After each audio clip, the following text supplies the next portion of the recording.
بسم الله الرحمن الرحيم والصلاة والسلام على سيد المرسلين حبيب إله العالمين أبي القاسم المصطفى محمد وعلى آل بيته الطيبين الطاهرين صلوات. اللهم صل على محمد وآل محمد واللعنة الدائمة على أعدائهم أجمعين من الآن إلى قيام يوم الدين. قال الله تعالى في كتابه الكريم وقوله الحق. Allah subhanahu wa ta'ala states in the Holy Quran, and what he says is the truth in the chapter of Fussilat, verse number 53.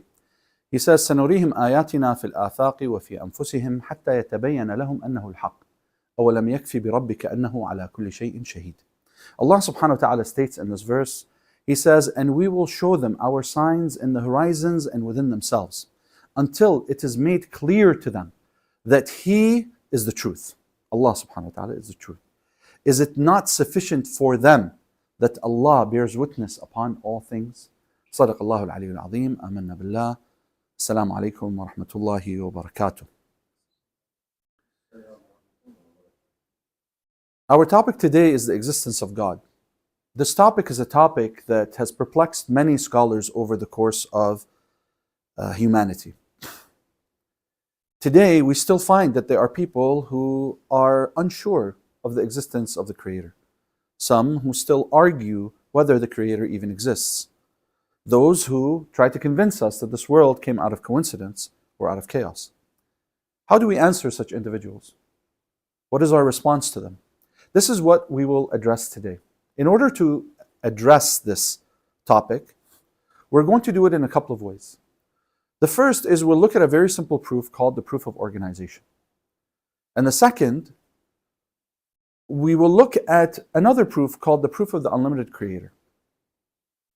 Now, I don't know if we'll be able to get to the second proof. Hopefully we can. If not, then we'll continue that proof in the next lecture, inshallah. So the first proof is a very simple proof. And this proof has two parts and a conclusion. So a total of, how many parts? 3 parts, okay? In the first part, we're going to observe the world around us. In the second part, we're going to look at things that are organized and ask the question, who organizes them?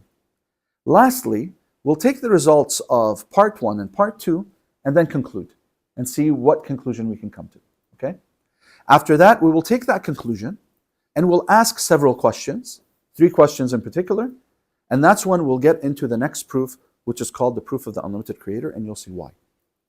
So let's start with the proof of organization. In Arabic, we call this proof Burhan al-Nuzum. What do we call it in Arabic? Burhan al-Nuzum. So, in the first part of this proof, and we said this is a 3-part proof, right? The first part we said we're going to look at the world around us. So that means we're going to basically observe the world. And we're specifically going to take 5 examples in the first part of this proof. And in the second part of the proof, we're also going to take 5 examples, okay? So just remember that.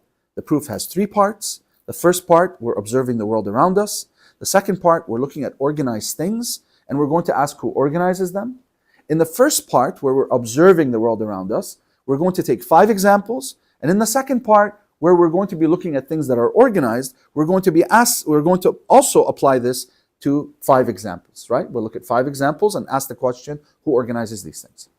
So let's start with the first part. And let's start with the very first example. Out of how many examples? 5, right? So the first example is if you look at an orange and you cut it in half, right? And you look at it, would you agree that it looks organized? Yes? Okay. I don't believe that anybody in this world would disagree that if you cut an orange in half and you look at it, no matter where they are in the world, no matter if they're young or they're old, right? They'll all agree that when you cut an orange in half and you look at it, it looks organized. Agreed? If you agree, say I agree. The second example is an onion. If I cut an onion, right, of course, your eyes may tear a little, okay? But that's not going to stop you from seeing the fact that this onion, when you cut it lengthwise, that there are these beautiful layers, one, right, encompassing the other, right? Would you say that that looks organized? Yes? Even if I cut an onion across, not lengthwise, but across, and I see the circles, the rings, right? Of course, it's clearer when I have it close to me, or it's clearer when it's a red onion, right? and you see those beautiful lines, and you look at it, would you agree that that looks organized as well? Right? So, okay, so that's the onion. We agree then that the orange, the onion, they look organized. Now, when you're cutting an onion, Haji will tell you when he's prepping the food, if he's cutting onions, he's going to get a little bit of onion skin on his finger. Sometimes this happens, right? If you take that onion skin and you place it under a microscope and you take a look at it, what you will find is that the cells of the onion are organized like bricks, one next to the other, right? Each one has its own cell wall. Each one has its own cell fluid. Each one has its own nucleus. Of course, there are other organelles in there, mitochondria, chloroplasts, all that stuff. If you know the science, you know what I'm talking about, okay? But on a basic level, every cell has a cell wall, cell fluid, and a nucleus, right? And this is repeated over and over and over and over until you get that one thin sheet of what? Of onion skin, right? Now, if we were to look at this and how I've described it to you, would you say that that's organized? Would you agree? Yes? Good. Now let's move out, further out, okay? On more of a macro scale. Let's look at the sunrise and the sunset, okay? Every day, the sun rises from the east and it sets in the west, right? Would you say that that's organized? Okay, we agree again, right? All right, let's go even further out. Let's look at the solar system. How the planets orbit around the sun, each one in its own orbit, minding its own business, right? Not going in the path of the other planet, right? Not colliding with each other, right? Each one doing its own thing, right? Based, of course, on what? On the natural physical laws of nature, right? That govern this movement and govern the gravitational pull or the centrifugal pull of the actual sun itself as they're orbiting around it, right? Okay? So, would you say that that's organized when you look at the solar system? Would you agree? Right, Abul Fal? Good.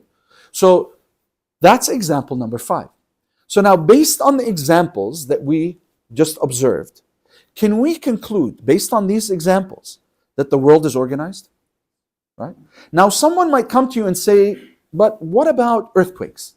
What about congenital disorders, right? What about wars? Say to them, I'm going to get to that, okay? But on a basic level, can we agree, based on these examples, that the world is organized? Because we're going to cover that when we get to trials and tribulations, okay? So on a basic level, based on these 5 examples, no 2 people will disagree that the world is disorganized based on this. Agreed? If you agree, say I agree. All right, so then the world is organized based on these 5 examples. I want you to put this part 1 on the shelf right now, okay? We're going to use it in a minute. Let's move on to the second part of the proof. In the second part of the proof, we said we would do what? We would look at organized things and ask who organizes them. And I said, how many examples will we use in this part? 5, right? So let's look at the first example. Your bedroom, who organizes it?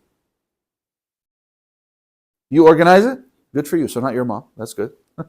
Right? Not your wife, good. So you organize it. Okay, who organizes your desk or your workspace? You organize it. MashaAllah, you're a very organized young man. Good. All right. Who organizes a doctor's office? Doctor, if he's not making a lot of money from his patients, yeah. Maybe his nurse, maybe his janitor, right? Custodian. Okay, who organizes a classroom or a school? Teacher or the janitor. Very good. Now, the 5th example. Who organizes your home? The people who live under that roof, right? If they're good enough to each other, nice enough, they'll all cooperate and organize it, right? Okay, so based on these 5 examples and the answers that we gave to the question, who organizes them, right? Can we safely agree that in order for something to be organized, it needs an organizer? Would you agree? If you agree, say I agree, right? So then everything organized must have an organizer. Agreed? Good. All right, so now we finished part 2. Now we need to get to the conclusion. But before that, let's review. Remember I told you, put part 1 on the shelf. Now let's take it off the shelf, okay? So in part 1, we said, based on the examples of the orange and the onion skin and the sunrise and the sunset and the solar system, we concluded that the world is organized, exactly. And in the second part, based on the questions that we asked about who organizes your bedroom, who organizes your your desk, who organizes a doctor's office, who organizes a school or a classroom, and who organizes a home, we said everything organized must have a creator of its organization or an organizer. Agreed? Right. So then we said the world is organized in part one. In part two, everything organized has a creator of its organization. Now, since the world is part of everything, right, then that means the world has a creator of its organization as well. Would you agree? That's our conclusion, right? And that's the proof of organization. Now what we need to ask is this, all right, but is there one creator or are there more than one creator? Okay. And what is his most important characteristic? And what does this mean to me? Right? So now I've proven that there is a creator to this organized world, right? But I need to know who is he, what's his most important characteristic, and what does this all mean to me at the end of the road? Like, why am I doing this? How am I going to benefit from this, right? So now we go into the proof of what? The proof of the unlimited creator. This is the second proof that we're going to cover today. Okay? Right? Okay. You ready for this? Put your thinking caps on. This is not a hard proof. And I'm going to give you the shortened version. I'm not going to give you the long version. Okay? The short version is very simple. Would you agree that any creator, a creator of anything, right, is going to be greater than what they create? Let me give you an example. Your parents, they brought you to this world, right? They created you. Are they more than just being your parents? Could they be a businessman or a businesswoman or a homemaker, right? Or a cook at the Husseiniya, for example, right? Or a person who goes to the Mashaya of Al-Arba'in, right? Could they be an artist? Could they be an engineer, right? Could they have other interests, right? So then a creator of something is going to be greater than what they create. A cook is greater than what they create. They can be someone's son or someone's daughter, right?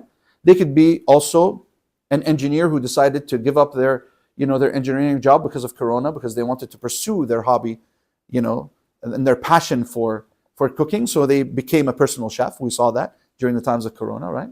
Or for example, let's say a painter is not limited by what they paint, right? They're greater than their paintings. They're greater than being a painter, right? They're more than that. Okay? Being a painter does not define who they are, right? They're a human being, right? They're more than just being a painter, right? The same thing with an engineer. An engineer is more than what they design and what they create. You are more than the circuit boards that you design, right, Sajjad? Okay, yeah. So that means then we can agree, right, that a creator of something is greater than what they create. Agreed? If you agree, say I agree. Good. So now let's apply this to the creator of all of limitation. Take all of limitation. Everything that is limited. Okay? If I ask that same question, what about the creator of all of limitation? Since he's a creator, that means he's going to be greater than what he creates. So, since he created all of limitation, then that means that this creator is greater than limitation. Which means, is he limited or is he unlimited? Unlimited. You see? So now, not only have we been able to prove that the creator is one creator, right?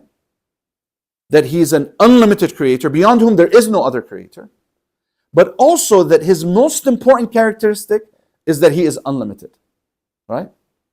Now, what does this mean to me? The third question. Unlimited means that he neither has a beginning nor an end, because a beginning is a limit and an end is a limit, which means that he always existed and will always exist, which means that he is not created. So if someone comes to you and asks you, well, who created him?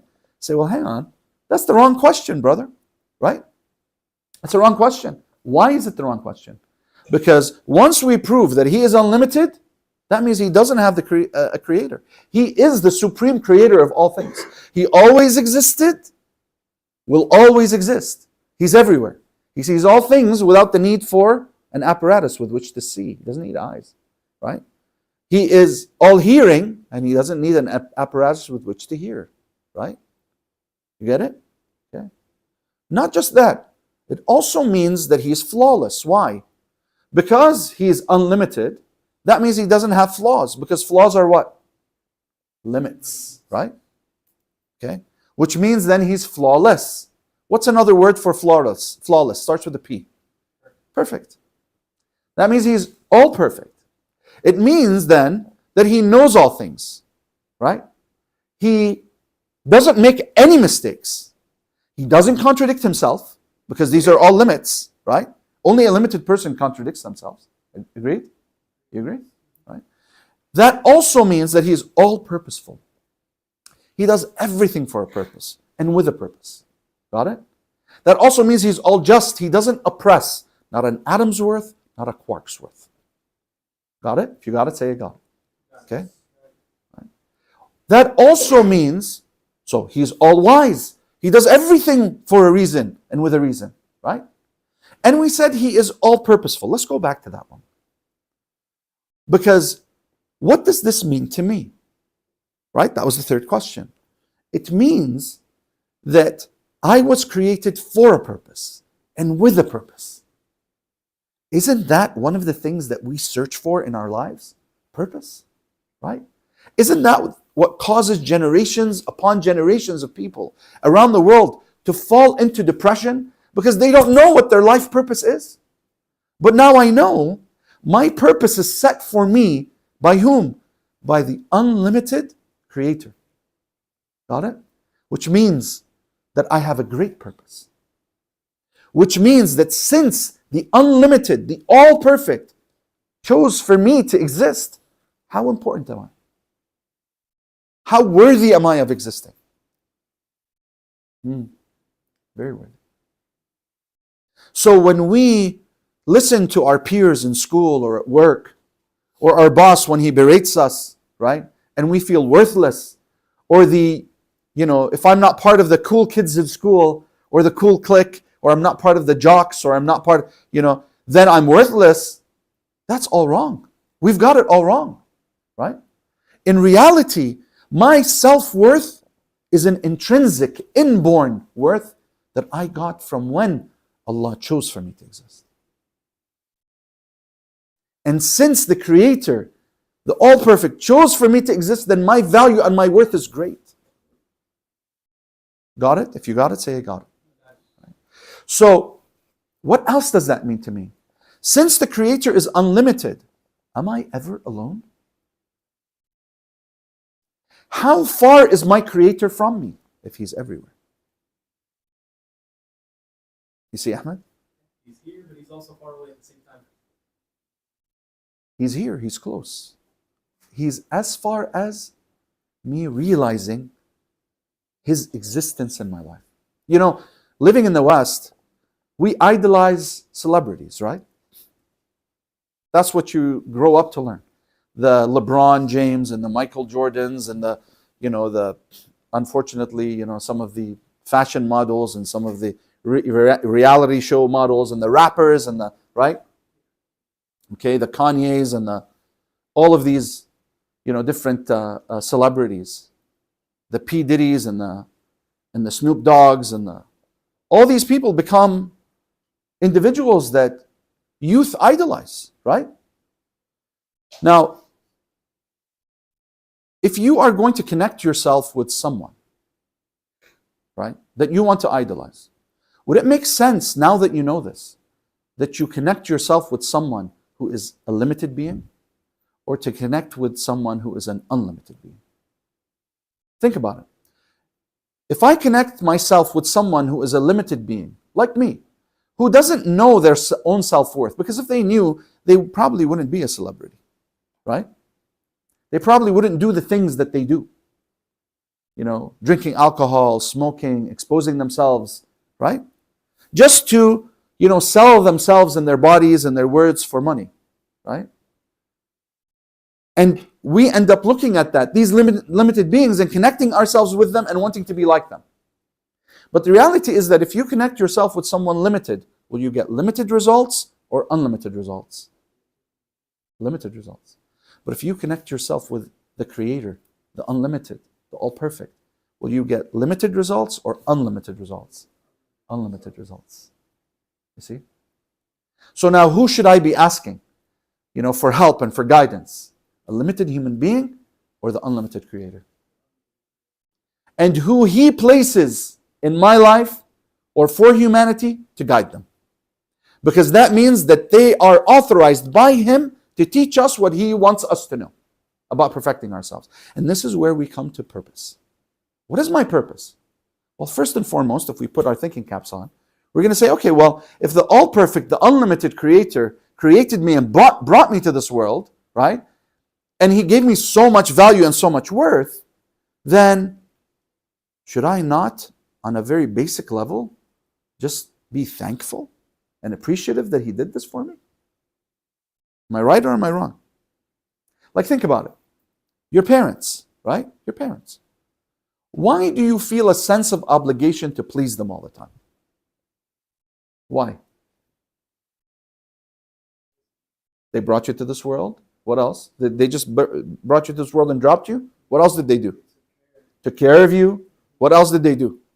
Raised you. What else did they do? Fed you. What else did they do? Changed your diapers, right? What else? Educated you, exactly. What else? Yeah, they do everything for you. They taught you how to walk and how to talk and, how to have good manners and how to be a kind person and how to, right? They taught you everything that makes you who you are today. So we feel a sense of obligation, like they have a right upon us. Even when they pass away, like today, my father passed away 3 years ago. May Allah prolong the lives of your parents, right? To this day, I think if only my dad could see my kids now, the accomplishments, right? And you feel the sense of still obligation to please them. Sahih wala, am I right or am I wrong? Right? So what about he who gave me my parents and their parents and the very breath with which I breathe, right? And this existence that he chose for me, that he chose for me to exist so that I can know him, right? And be and live surrounded by his greatness. Think about it.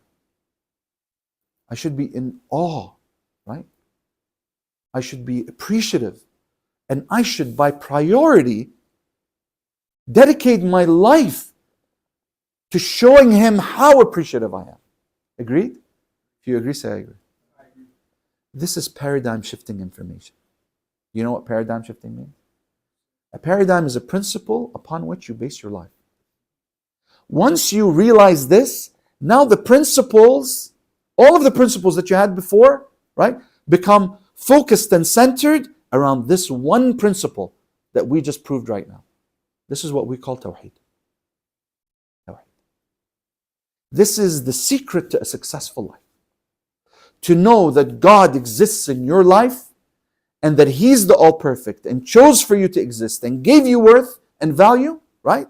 And now your sole purpose in life, first and foremost, is to show Him gratitude, right? And to thank Him, right? The question is, how am I going to thank Him? How do I show Him that gratitude, right? And there are two ways to do this. The first way is to emulate Him, right? So Allah subhanahu wa ta'ala created you and you and you and you and you and me. He created other people outside. He created, the ecosystem, right? He created the universe, which means everything that He created has worth and value and purpose. Agreed? Right? The animals, the insects, the bacteria, the virus, everything has a purpose. Agreed? Right? So then I should treat everything with the same value that Allah gave it intrinsically. So now when I talk to someone else, when I meet someone else, right, I'm going to show genuine interest in this person. Why? Because I realize that God chose for them to exist and therefore they have a value and a worth that I should get to know. Why did Allah choose for this person to exist just like me? Right? What does this person have to offer? What does his mind or her mind hold, right? That is going to benefit me, right? Or how can I benefit them? If there are the types of individuals who don't see the reality and the purpose of their existence. I become now a steward of what? Of the world around me. You see? how it becomes paradigm shifting. Now, even if I'm a person who was shy before, now that I understand this, I'm not going to be shy when I want to approach someone or talk to someone. Does that make sense? It's going to give me more courage, right? It's going to make me feel more responsible for everybody else. Do you know that a person who has tawheed is going to care about the environment around them? It's going to care about the trees and the animals and the oceans, and right? It's going to be a person who recycles as well. I know recycling isn't a big thing with some communities, right? But it should be, right? Right? It should be, of course. So you become a steward. You become what? You become a person who feels the responsibility of being a good caretaker of this ecosystem that Allah has provided, and a person who cares about others as well. I care about you, Sajjad, more than you know, even though I just met you. Why? Because I have tawheed. I care about you, Yusuf, as well, because of the tawheed that we just spoke about Ahmed and about Abu al-Fadl and about your parents, right? And about al-Hujjaj, all of them. Why? Because of that very principle. And so now, when I want to lead my life, I'm going to lead it in a God-centric way, in a manner that is based on the principle and the paradigm of tawheed. Inshallah, tomorrow, we'll talk more about what that means to me, right? And we'll address issues such as choice. Do we have choice or are we predestined, right? We'll talk a little about God's knowledge and what does that mean, right? Until then, and I encourage you to make sure that you attend tomorrow so that we make sure we continue, our discourse and our talk, so that insha'Allah, right, our tawheed becomes stronger and our purpose in life becomes stronger. Not only do I realize, I look at how Allah treats everything. Allah is kind to all, Allah is tolerant with all, so I must be kind and tolerant, right? But we're going to move a little further than that as well. We'll look into the second way of realizing my purpose. Until then, we say Alhamdulillahi Rabbil Alameen, wassalatu wassalamu ala Sayyidil Mursaleen, والفاتحة على أرواح المرحومين مسبوقة مشفوعة بالصلاة على محمد وآل محمد صلى الله وسلم على محمد وآل محمد بسم الله